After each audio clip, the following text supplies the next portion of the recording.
Braun's long journey was finally over. As he stepped onto the outskirts of his land, a smile slowly crept onto his face. At long last, he was going to see his wife and kids.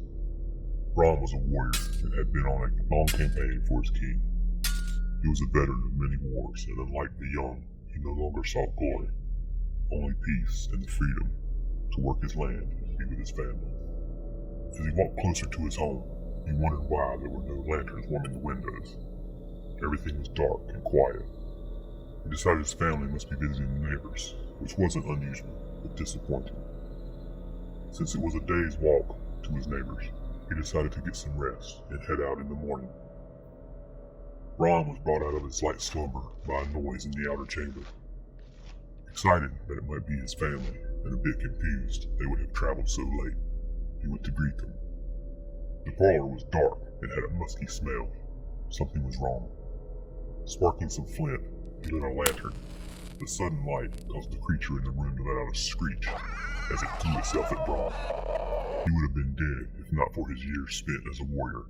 His reflexes were immediate, and instead of a killing blow, the flesh on his chest was cut deep with razor-sharp claws. With a roar of anger and pain, he landed a powerful blow on the side of the creature's head. Stunned, the creature retreated through the open door.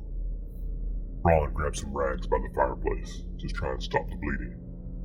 Tying them together, he wrapped them tight around his chest. Fear rushed into him as he started to worry about his family. Maybe this creature had attacked them too. He grabbed his leathers and his longsword and headed through the door after the beast. It was hard to see in the dark.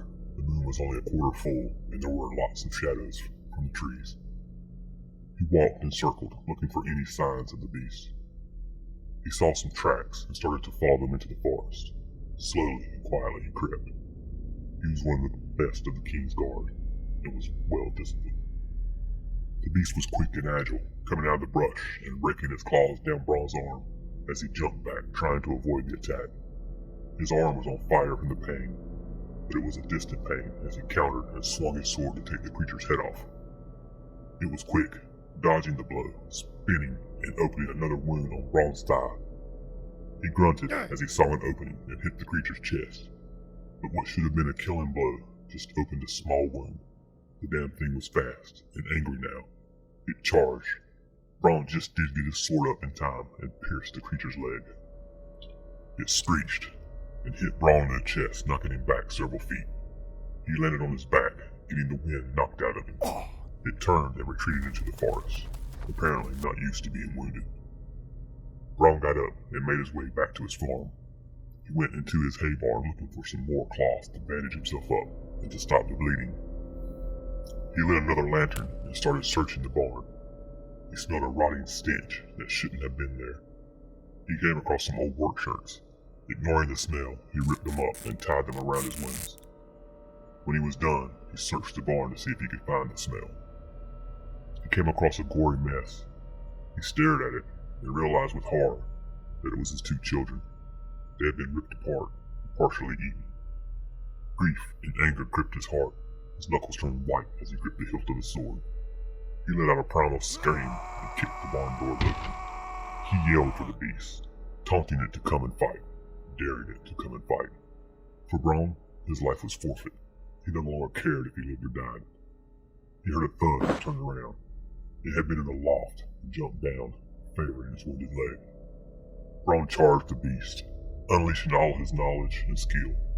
He was a legend among his peers, and this beast was going to find out why. The beast was fast, but Braun was in a berserker frenzy matching its speed. Other than a scratch here and there, neither was able to land a blow on the other. The beast faltered on its wounded leg. Braun saw its opening and took its hand. Screeching in pain again, it turned to run. Not this time. Braun threw his sword and pierced its back.